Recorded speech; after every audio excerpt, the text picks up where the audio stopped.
Paramashivoham. Om Nithyananda Paramashivoham. Om Nithyananda Paramashivoham.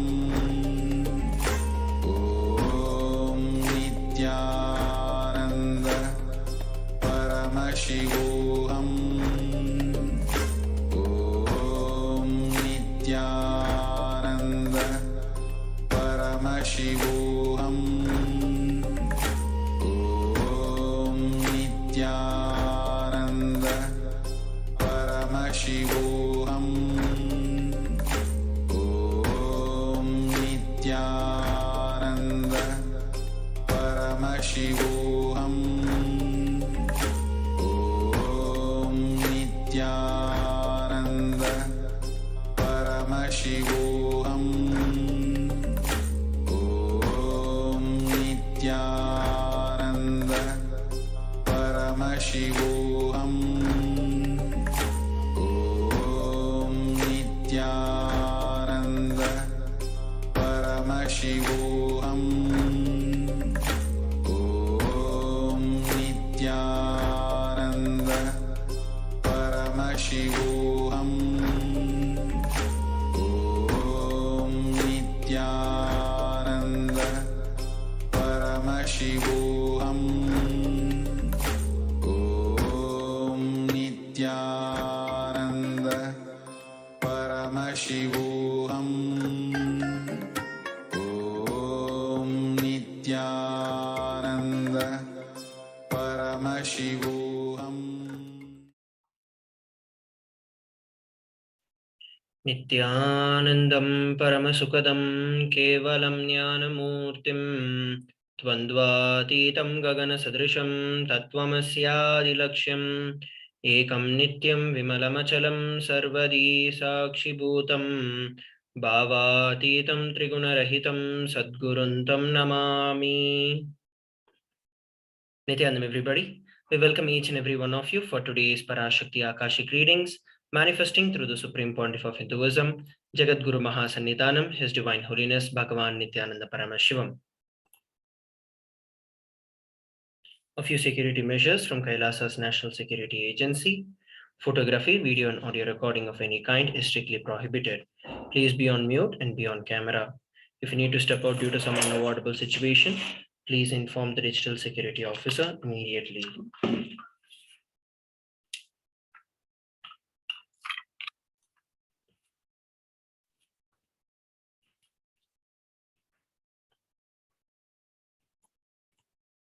A few important cautions.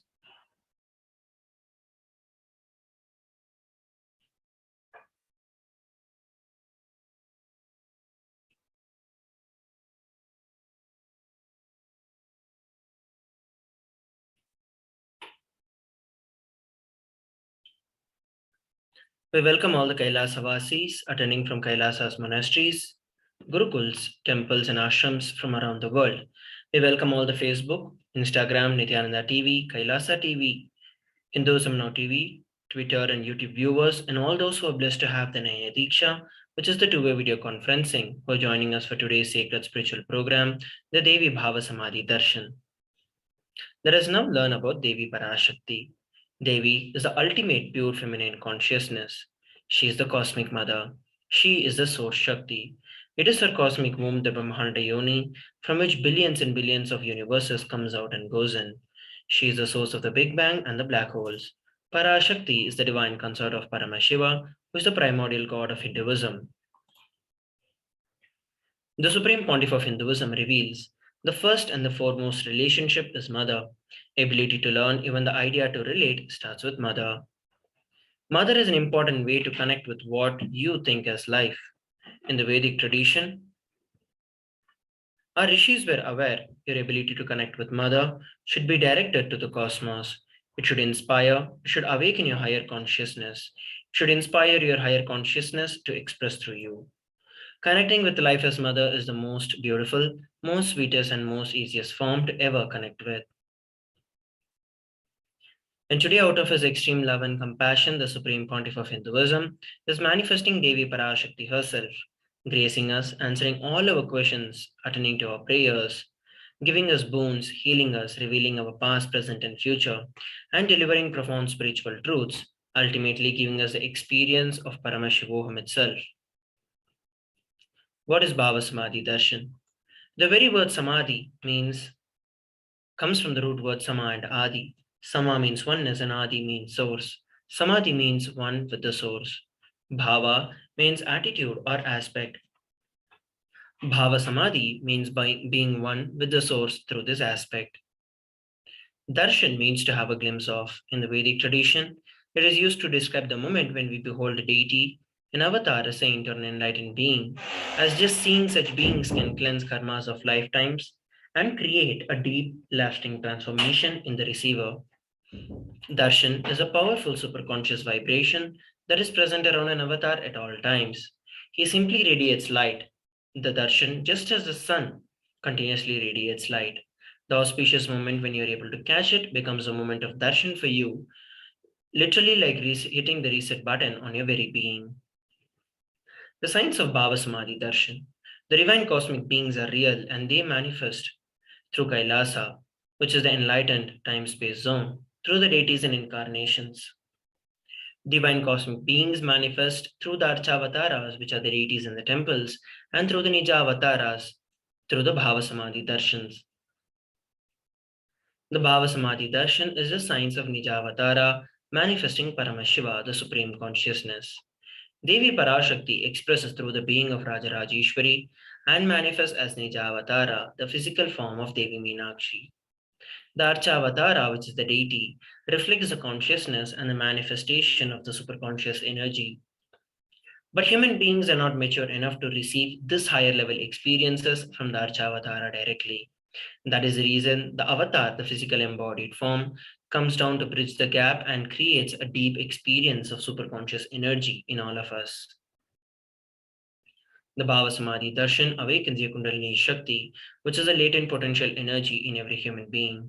During the darshan, the whole brain comes alive, turning into a superconductor of conscious energies that heal, empower, and transform our lives. During the Bhava Samadhi darshan, our neurons mirror that of the avatar. Mirror neurons activate and process all the observed movements or the information of the avatar just by seeing. Akashic readings. They are not just predictions, but they are readings from the cosmic archives. Beyond the time dimension, creation and destruction happen simultaneously. In the dimension of time starts the past, present, and future. Because the Akashic records are stored in Akasha, which is the space dimension, there is no past, present, or future. That is why whatever you call as happened, happening, and yet to happen is clearly recorded in the Akashic readings. Next, we're going to be learning about the Supreme Pontiff of Hinduism. After a short break, please stay tuned.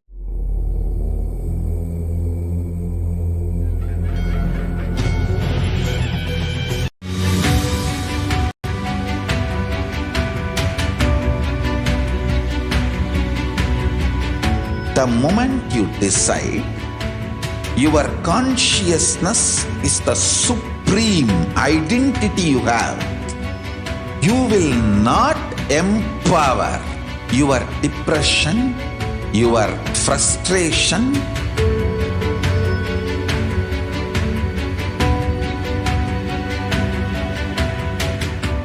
deal your problems, whether it is simple headache or depression or the worst suicidal patterns or life negativity, only through consciousness. Don't go for any other solution.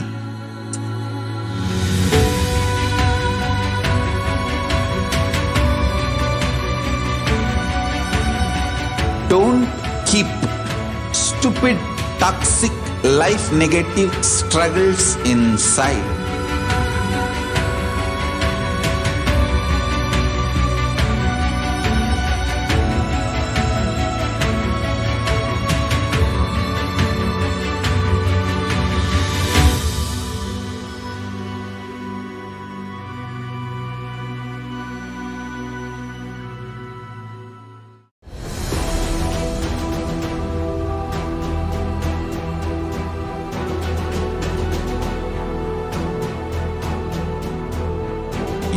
consciousness as power at this moment to swallow, digest, clean up all negativity and all toxins.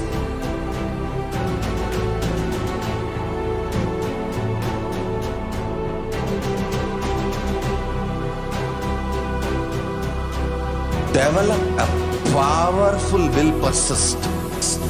That's the most important asset for life.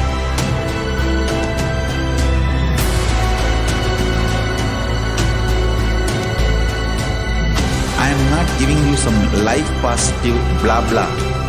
I am giving you the facts of life. I am triggering your consciousness.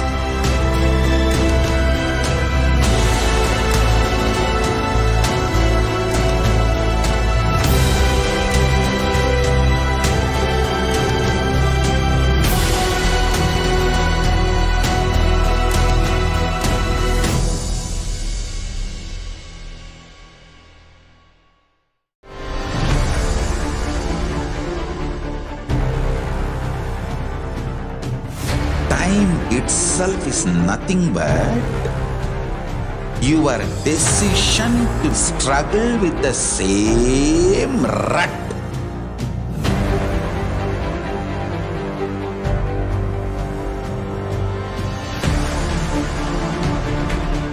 Your decision to struggle with the same rut is time, Kala. Your decision to swallow time is Kala Bhairava.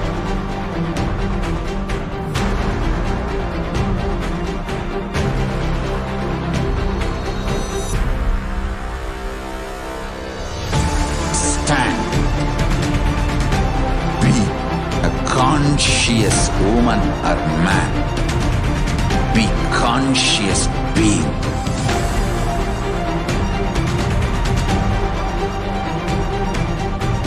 Shrink the time through conscious will persistence.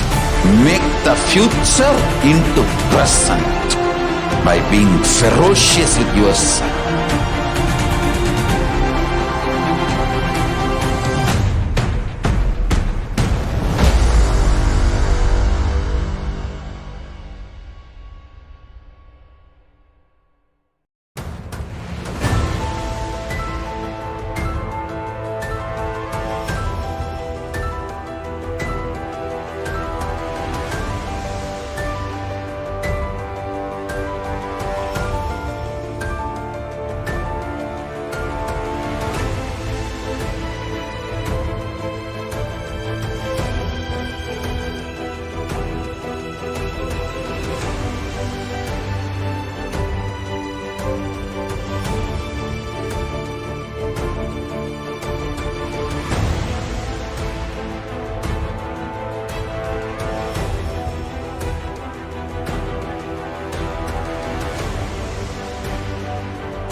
I am your Guru.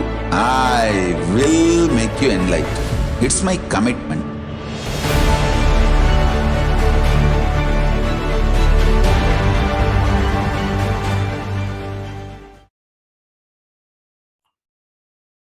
Nithyanandam, everybody, welcome back.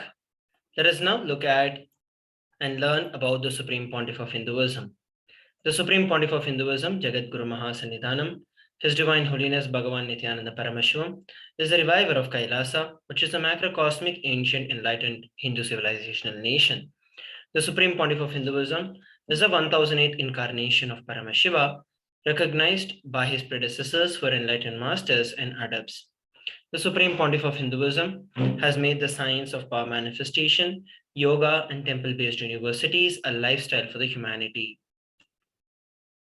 Let us look at a brief timeline of the coronations of the Supreme Pontiff of Hinduism.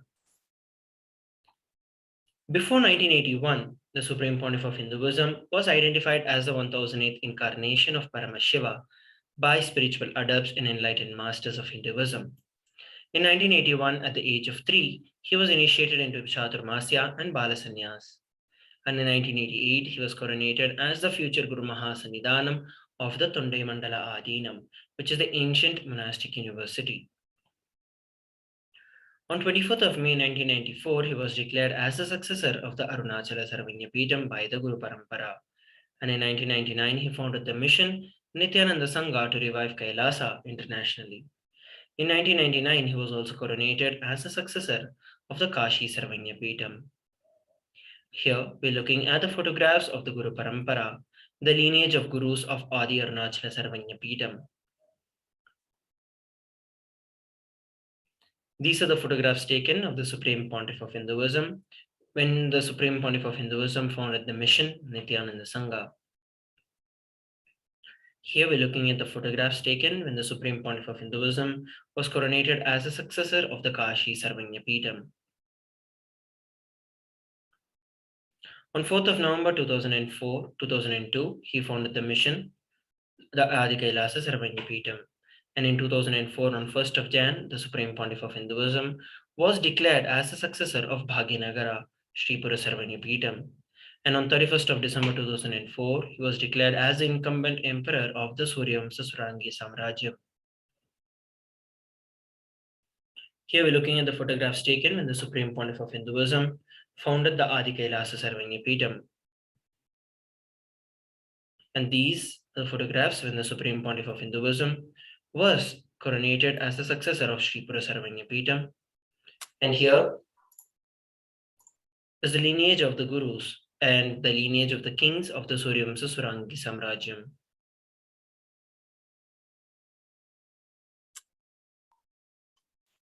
Incumbent Emperor of Suryavamsa, coronations of Supreme Pontiff of Hinduism, Nithyananda Paramashivam. In 2007, he was declared as the Guru Mahasannidhanam of Adi Pallava Sarvanya Peetham. 2007, he was declared as the Mahamandaleshwar of Mahanirvani Akhada. In 2012, coronated as 293rd Guru Mahasannidhanam of Madurai Shamla Peetha Sarvanya Peetham, the oldest Hindu papal state and the monastic kingdom, 27th April 2012. Reviver of Adi Pallava Sarvanya Peetham at age 29. This picture is from 2007. The present 293rd Jagat Guru Mahasannidhanam, Pontiff of Kailasonnada Shamala Peetha Sarvanya Peetham, coronated as 293rd, 2013, officially coronated as Mahamandaleshwar, Supreme Spiritual Head of Mahanirvani Akhada, largest apex monastic order, the youngest Mahamandaleshwar. 2013, declared as the Acharya Mahamandaleshwar of Adala Akhada, the oldest monastic order in Hinduism, by Acharya Mahamandaleshwar Sukadevanandji, the then incumbent spiritual head. 2014, coronated as Guru Mahasannidhanam of Tanjavur Adinam.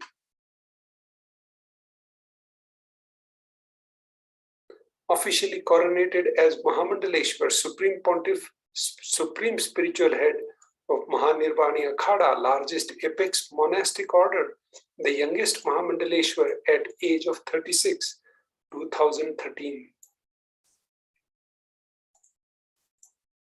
Coronated as Guru Mahasannidhanam of the Tanjavur Adinam at age of 36. This is 2014.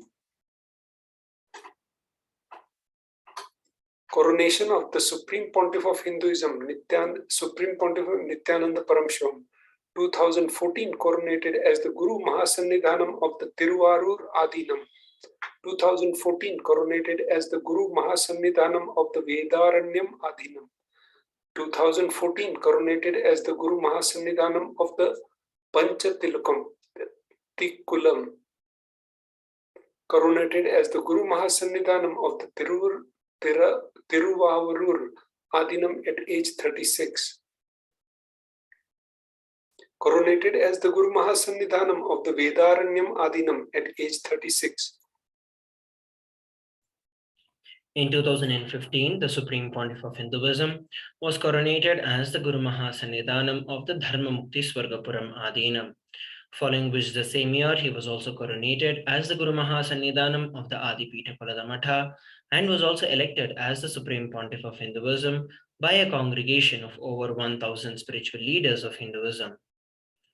Here we are looking at the lineage of gurus of the Dharma Mukti Swargapuram Adinam, of which the Supreme Pontiff of Hinduism is the current Guru Mahasannidhanam. Here we're looking at the photographs taken when the Supreme Pontiff of Hinduism was coronated as the successor of the Adipita Palamatha. And these are the photographs when the Supreme Pontiff of Hinduism was selected and elected as the Supreme Pontiff of Hinduism by a congregation of over 1,000 Hindu leaders and pontiffs. Next, we're going to be looking at some of the global initiatives by the Supreme Pontiff of Hinduism after a short break. Please stay tuned.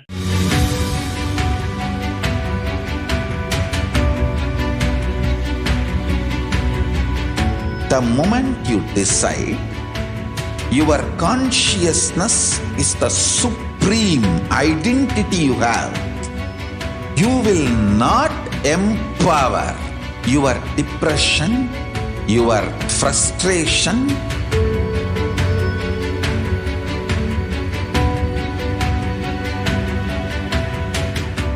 deal your problems, whether it is simple headache or depression or the worst suicidal patterns or life negativity, only through consciousness. Don't go for any other solution.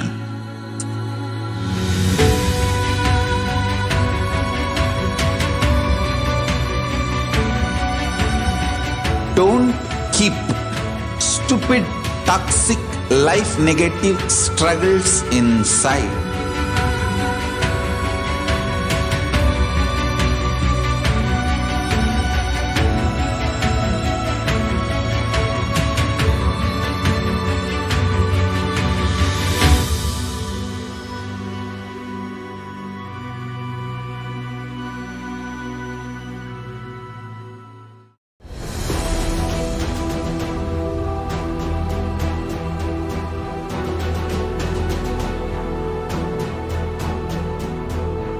Your consciousness has power at this moment to swallow, digest, clean up all negativity and all toxins.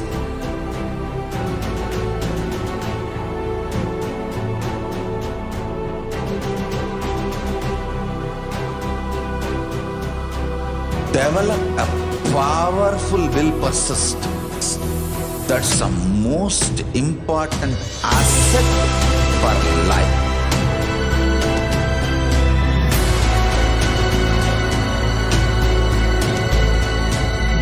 I am not giving you some life positive blah blah. I am giving you the facts of life. I am triggering your consciousness.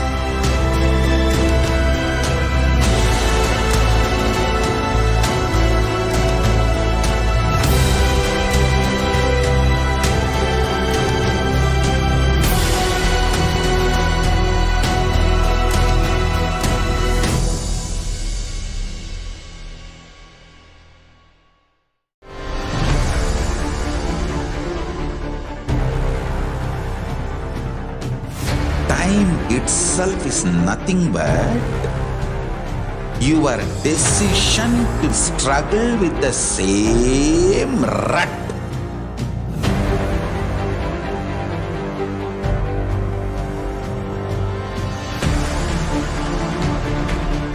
Your decision to struggle with the same rut is time, Kala. Your decision to swallow time is Kala Bhairava.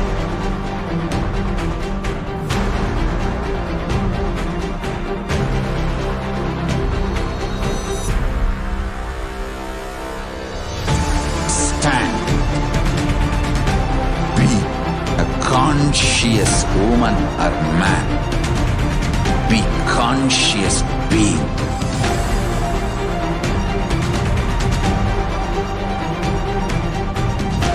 shrink the time through conscious will persistence. Make the future into present by being ferocious with yourself.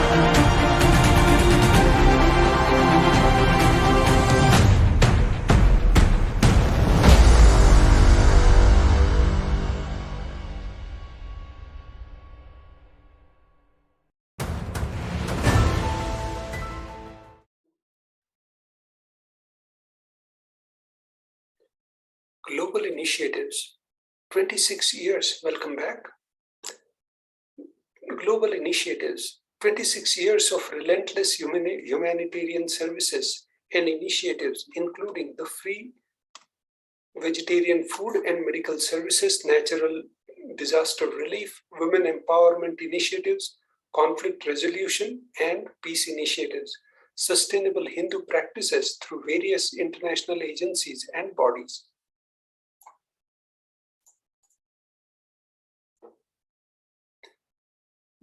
Authored 300 books and 10,000 articles in 3 languages, English, Tamil, and Sanskrit, translated into 50 languages with over 1,000 titles. Authored 300 books and 10,000 articles, over 20 million copies of books sold, and articles sold, read, and downloaded. Established the largest Hindu library with over 1 million books, 1 million palm leaves, scriptures, and over 20 million digital books. The Supreme Pontiff of Hinduism is also revered as the most prolific and the most viewed guru in the digital world, read and watched by 1 billion plus followers in Hinduism, over 10,000 hours of discourses, and over 1 billion views on social media. The Supreme Pontiff of Hinduism is respected as the commentator of all the sacred scriptures, such as the Upanishads, the Bhagavad Gita, Shiva Sutras, Yoga Sutras, Ashtavakra Gita, Jain Sutras, etc. He has also been honored as the leader of Hinduism, the most awarded internationally recognized Hindu leader. He has also been acclaimed as one of the top 100 spiritually influential living personalities by Watkins Mind, Body, Spirit magazine. The Sovereign Order of KAILASA, that is led by the Supreme Pontiff of Hinduism, and the Nithyananda Order of Monks, Nuns, and Hindu Diaspora are working for global peace and to give a superconscious breakthrough to the entire humanity. The Supreme Pontiff of Hinduism has also established the world's largest Hindu library with Hindu University with satellite campuses in over 150 countries. He's also established over 1,000 plus Kailasa Enlightenment ecosystems and is the founder and reviver of over 100 Sarvanya Peetams. Let's now move on to the next segment of today's Bhava Samadhi Darshan, which is the power manifestation. What are Shaktis? In the Vedagamas, which are the source scriptures of Hinduism, Paramashiva reveals in elaborate detail that every human being is hardwired to manifest 463 plus extraordinary Shaktis. Manifesting powers are described as a system, a method, and a science for human beings to explore various possibilities and powers and have access to various states of consciousness. Shaktis manifest from the fundamental cognition that you are divine and that you need to manifest divine, not that you are a man and that you need to reach divine. Shaktis expressed from the space of enlightenment as a side effect of feeling connection with the divine and high integrity with Guru. Shaktis are source of enlightenment. Siddhis, on the other hand, are powers that manifest from tapas or penance for enlightenment. Siddhis are on path of enlightenment. The Shaktis of the Paramashiva manifest through the ordinary human beings in the extraordinary way after the initiation from the avatar. Shaktis are permanent. Siddhis are not permanent. Siddhis may divert you from enlightenment.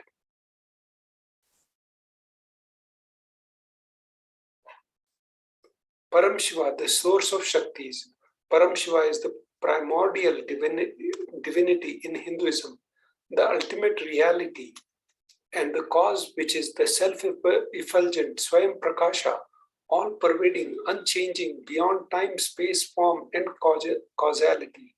as the fundamental base of Avyakta, the unmanifest, and the Vyakta, the manifest existence.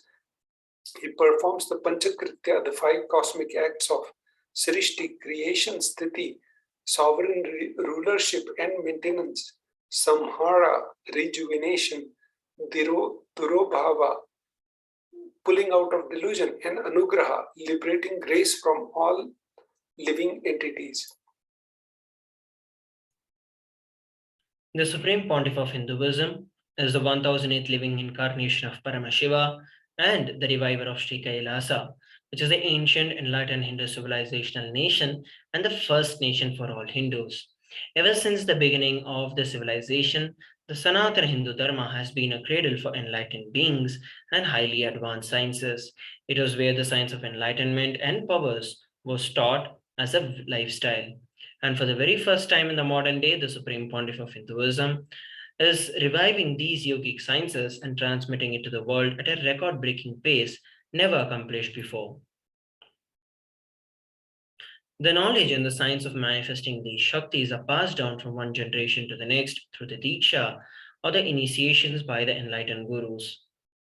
The Supreme Pontiff of Hinduism, being recognized as an incarnation at a very young age, was trained and taught these sciences to revive the initiations and knowledge repositories for billions to manifest the science of power manifestation from the disciplines of Vedanta, Tantra, Sri Vidya, Yoga and Yogic powers, Mantra Shastra, Siddha Vidya, science of Aushadha, Advaita and Bhakti Yoga, Paramashivoham and Paramashivoham. So how do we awaken these Shaktis in us? Please stay tuned for you to learn more about how we can awaken these Shaktis and manifest them. Let's come back after a short break.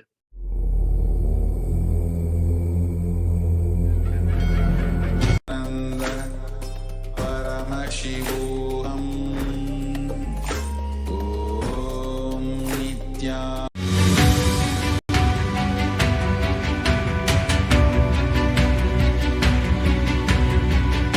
The moment you decide, your consciousness is the supreme identity you have. You will not empower your depression, your frustration,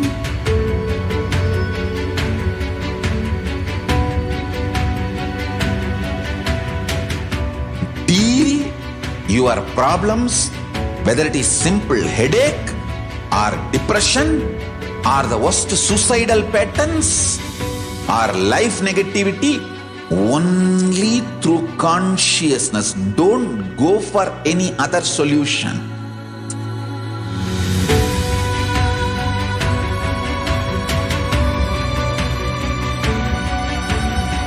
Don't keep stupid, toxic, life negative struggles inside.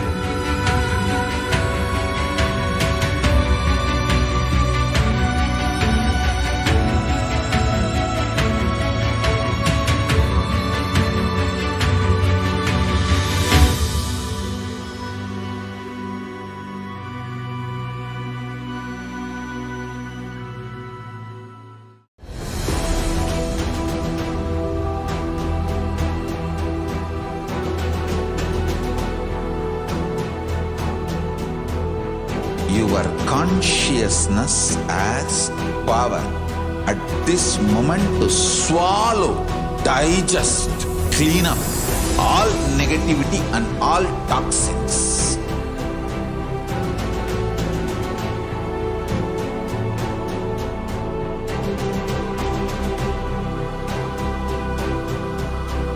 Develop a powerful will persistence. That's the most important asset for life.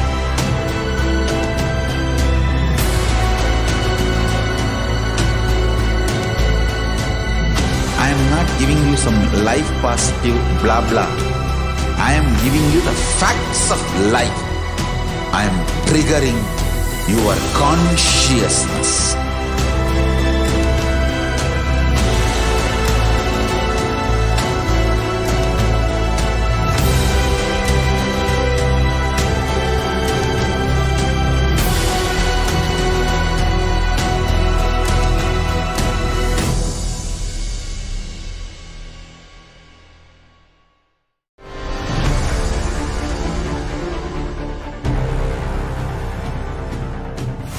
time itself is nothing but your decision to struggle with the same rut.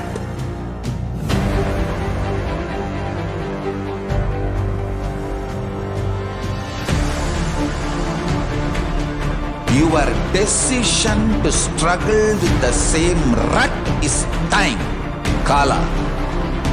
Your decision to swallow time is Kala Bhairava.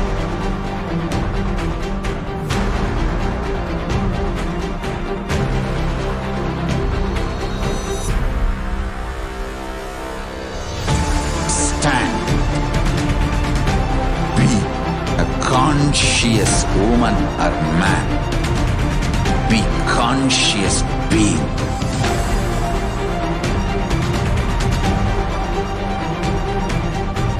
Shrink the time through conscious will persistence. Make the future into present by being ferocious with yourself.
Nithyanam, everybody, welcome back. Let us now look at how we can awaken these divine Shaktis in us. Every ultimate truth, which is the jnana, when it is mapped into your consciousness, which is your prajna, manifests as the power and possibility of every being, which is the prajnana. Let us now watch a beautiful video on the science of initiation. Diksha is the direct transfer of spiritual energy by an enlightened being through look, word, or touch. The traditional Vedic book Navaratneshwara states, Sarva samapi dikshanam muktihi phalamakhanditam avirodhat bhavantyeva prasamyastu bhuktayah. The main benefit of all initiations is moksha, enlightenment. As a side effect, health, wealth, leadership, and well-being happen.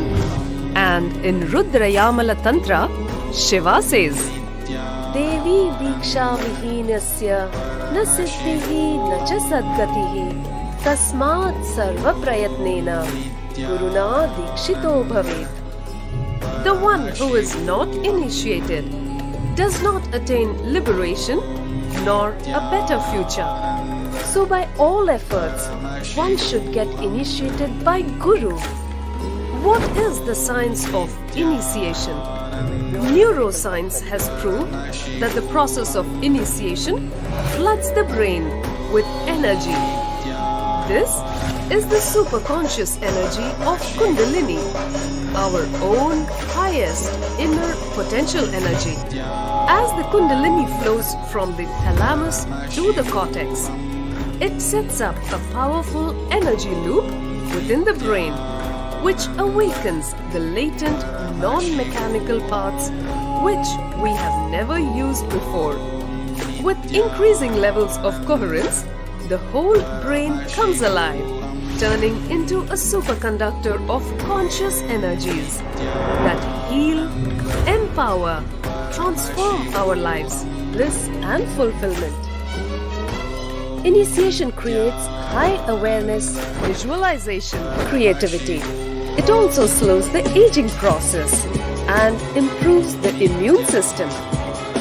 Kundalini awakening, healing experience, levitation, teleportation, materialization. Experience the power of initiation. We saw a beautiful video on the science of initiation. Let us now learn how this science of power manifestation is authenticated through the four aspects of evidences. The first is the Shastra Pramana. Shastra Pramana is the eternal and unchangeable truths that are revealed in the source scriptures. The next is the Apta Pramana, which is the experiences and the results of Aptas or authorities of Hinduism. The Vedic rishis and scientists who time-tested this science. The science of power manifestation is authenticated through four aspects of evidences or pramanas.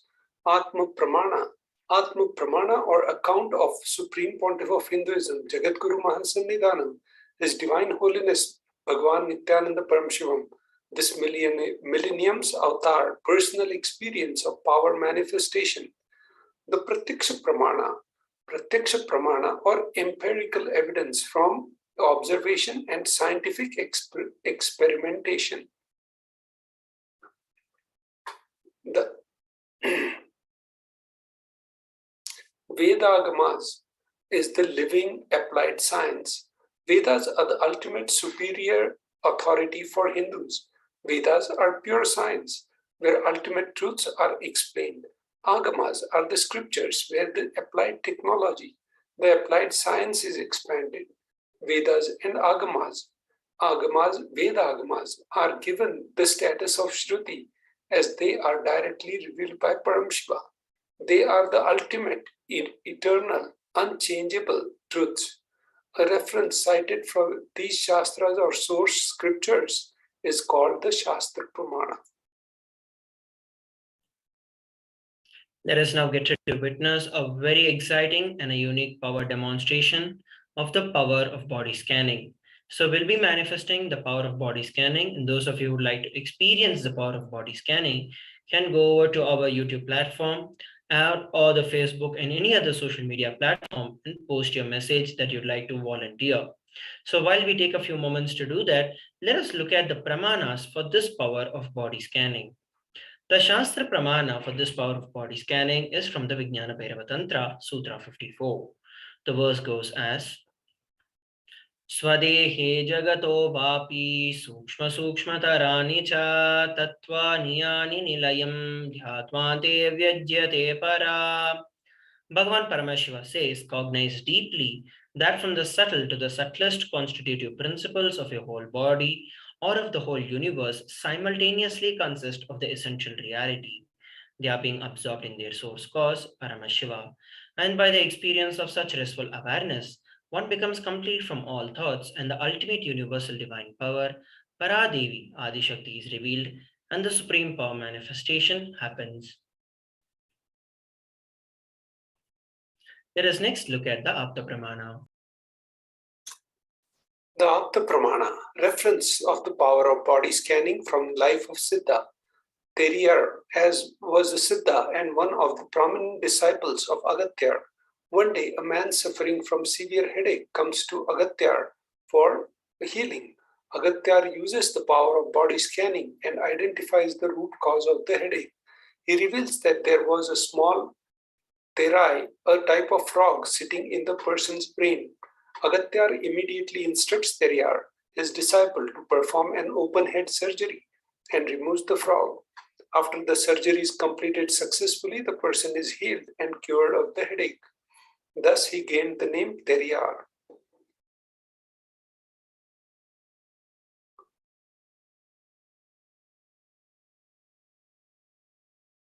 Atma Pramana, accounts of Supreme Pontiff of Hinduism, Jagadguru Mahasannidhanam, His Divine Holiness Bhagavan Nithyananda Paramashivan's life, that time tested and authenticated these science. On 22nd December 2019, Supreme Pontiff of Hinduism, Bhagavan Nithyananda Paramashivam, revealed how Swamiji uses his power of body scanning. Paraphrasing his words, only when I had the multiple compound hand fracture, I was forced to go for a surgery. and therefore the medical checkups related to that. At that time, they detected a heavy metal quantity in my different organs. It was revealed that I had been poisoned without our knowledge.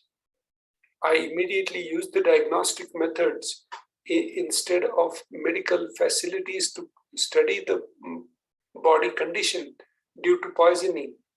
Through body scanning, I found out what the problems, imbalances had happened and where the balance has to be done. I'm actually allopathy as the second opinion to verify I used allopathy as the second opinion to verify my findings. Here we're looking at the Sakshi Pramana, which is the experiences and the results of these extraordinary power manifestations happening through the initiated disciples of the Supreme Pontiff of Hinduism. So now let us enter into the power manifestation. We have volunteer Ashok Patel, who is asking for this power of body scanning. So now we'll be chanting the Mahavakya, Om Nithyananda Paramashivoham, and connecting ourselves, establishing ourselves in the space of oneness with Swamiji. And then I'll be revealing whatever Swamiji is showing me. So let us start by chanting the Mahavakya. Om Nithyananda Paramashivoham. Om Nithyananda Paramashivoham. Om Nithyananda Paramashivoham.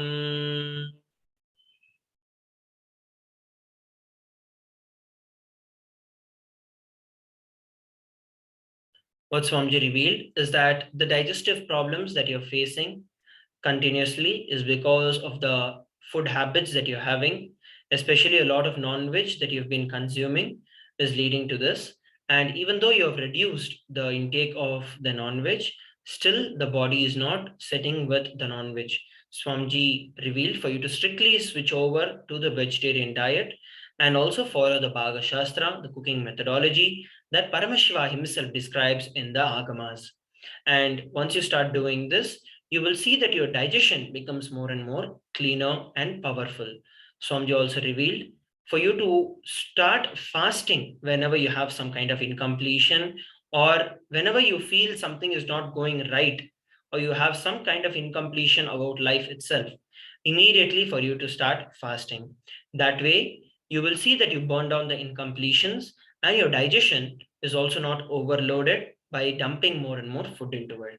So this is what Swamiji revealed. You can share with all of us how you're able to experience and how you're able to relate with what was shared. So with that, we are coming towards the conclusion of this particular segment of the power manifestation. It's now time that we move on to the next segment of today's Bhava Samadhi Darshan. After a short break, please stay tuned.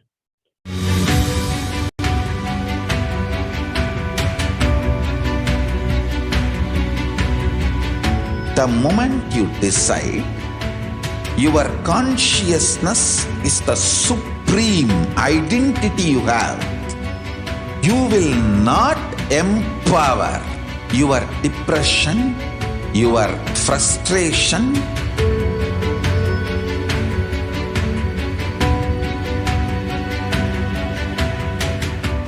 deal your problems, whether it is simple headache or depression or the worst suicidal patterns or life negativity, only through consciousness. Don't go for any other solution.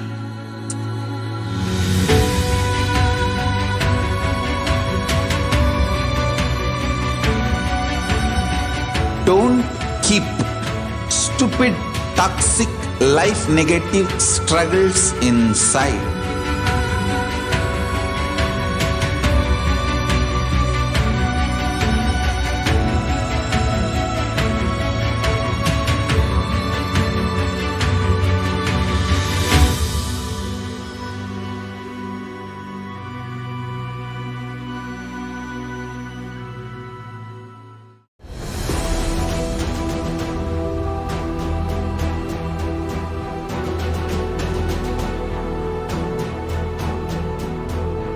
Your consciousness as power at this moment to swallow, digest, clean up all negativity and all toxins.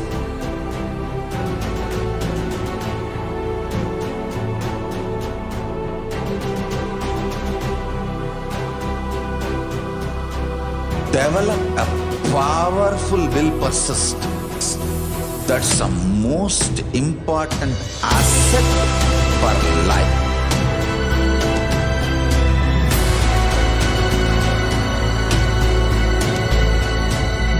I am not giving you some life positive blah blah. I am giving you the facts of life. I am triggering your consciousness.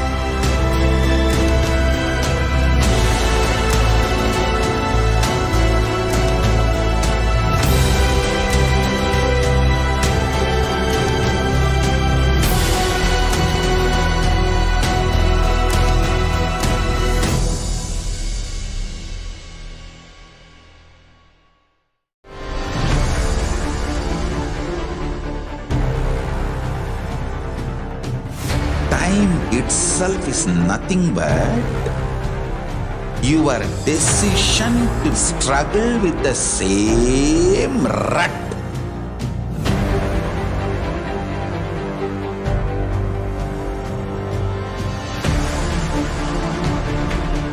Your decision to struggle with the same rut is time, Kala.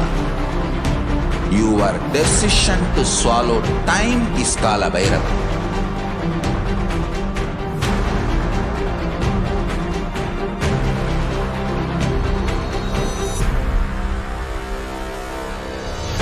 Stand. Be a conscious woman or man. Be conscious being.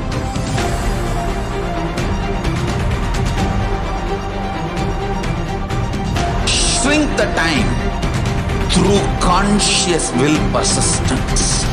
Make the future into present by being ferocious with yourself.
I am your Guru.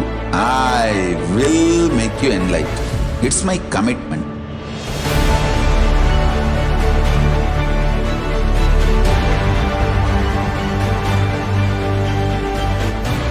Till you become Paramashiva, I won't rest. Don't worry at all.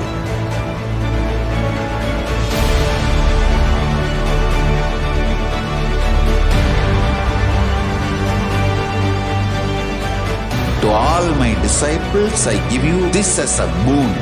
I'll swallow everything with which you are stuck and liberate you all.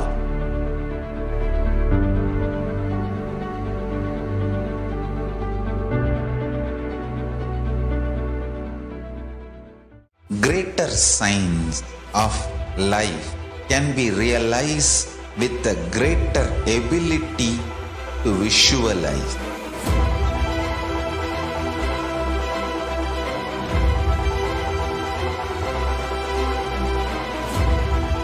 greater science is the equivalent word for Hinduism.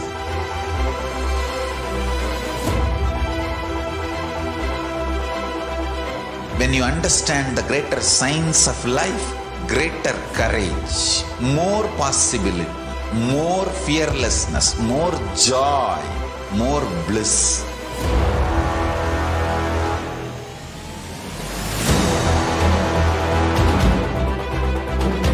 When you visualize Paramashiva with 25 heads, 75 eyes, 50 hands, your consciousness becomes ferocious, and that ability to visualize, you will get involved in everything deeply.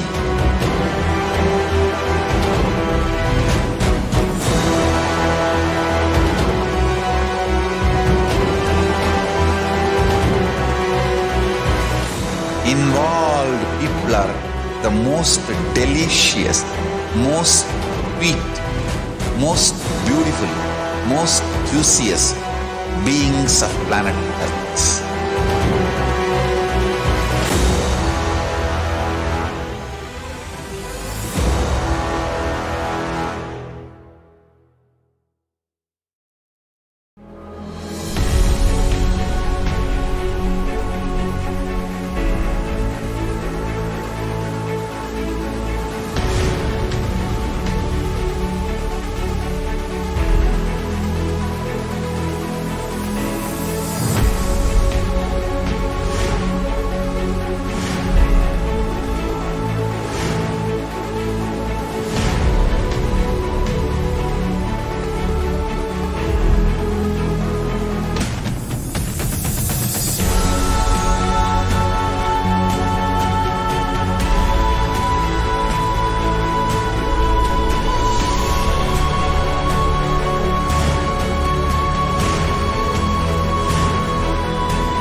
The moment you decide, your consciousness is the supreme identity you have. You will not empower your depression, your frustration,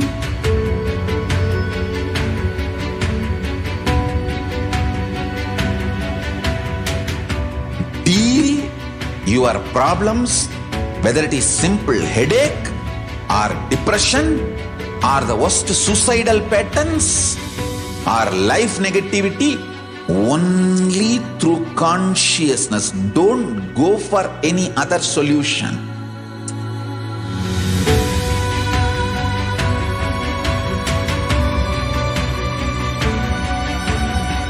Don't keep stupid, toxic, life negative struggles inside.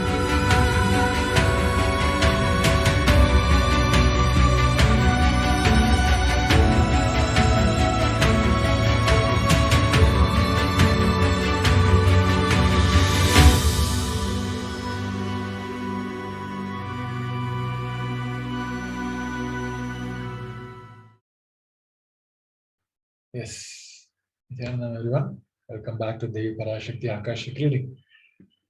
Yes, in this segment, we're going to see about the how worshipping divine as a feminine is a very unique contribution to the Sanatana Hindu Dharma. We're going to see about who is Devi Parashakti and how she manifested through the embodied form of Supreme Pontiff of Hinduism. We're going to see how we can prepare ourselves to receive Devi Parashakti.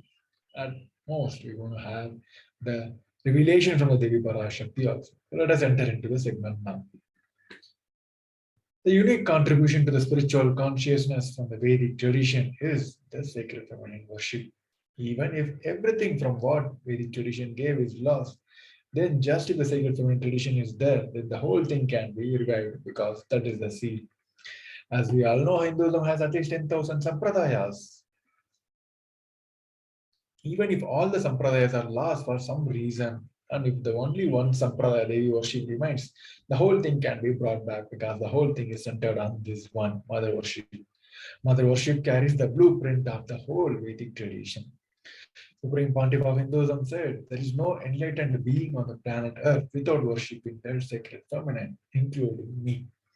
I am basically a Shakta. I myself followed Devi worship. From the beginning, if you see my biography and all the deities I have carved, the darshan I had, all are mother-based, Devi-based. Here, from the very statement of Supreme Pontiff of Hinduism, it is known that there is no enlightened being on the planet Earth achieved that ultimate consciousness, the enlightenment itself, without being worshipped, without worshipping this divine feminine. And this sacred feminine worship is the hologram of the whole Vedic tradition. Other one incarnation, Sri Ramakrishna Parahamsa, a great avatar who lived in 1836 to 1886, also said that Shiva is a Brahman, but Devi has a key to reach the Brahman. Unless she opens, nobody can reach. He also added with a beautiful description of a house example, where even though a husband is the owner of the house, the key to the house will be on the hip of the mother.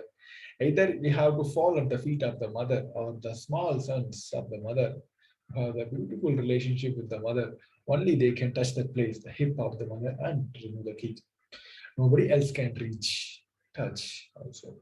So either we have to surrender to the mother, or the people who are closer to the mother, only they can reach and get the key.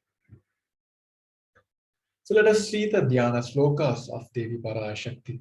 The Dhyana sloka, Lalita Sahasranam, also described about very beautifully about the manifestation of Devi Parashakti. It said that the Divine Mother is to be meditated upon as a shining in a vermilion red body with a triple eye sporting a crown of rubies studded with a crescent moon, a face all smiles, a splendid bust, one hand holding a jewel cup brimming with the mead, and other trilling a red lotus. It also added, I meditated on a great empress. She is red in color, and her eyes are full of compassion, and holds the nose, the glow, and the bow, and the flowery arrows in her hand. She is surrounded on all sides by the power such as anima for race, and she is self within me. Who is Devi Parashakti? Devi Parashakti is the ultimate pure feminine consciousness. Parashakti is the cosmic mother. It is her cosmic womb from which billions and billions of universe comes out and goes in. She is the source where the Big Bang and the black hole goes on. Parashakti is the source Shakti, source energy, source power from which all of us are came, in which all of us are even now, in which all of us are going to merge. Out of her extreme love and compassion, Parashakti herself is manifesting through the embodied form as a Nija Avatara of Supreme Pontiff of Hinduism, Jagadguru Mahasannidhanam, His Divine Holiness Bhagavan Sri Nithyananda Paramashivam. And she is gracing us, answering all our questions, attending to our prayers, giving boons, healing us, revealing our past, present, and future, delivering the profound spiritual truths, and ultimately giving us the experience of Paramashivoham itself. Now let us see a video where Supreme Pontiff of Hinduism, the Devi herself, is manifested in the embodied form of Supreme Pontiff of Hinduism, and she is giving the revelation that how she manifested in the works of Parashakti herself. Let us watch the video now.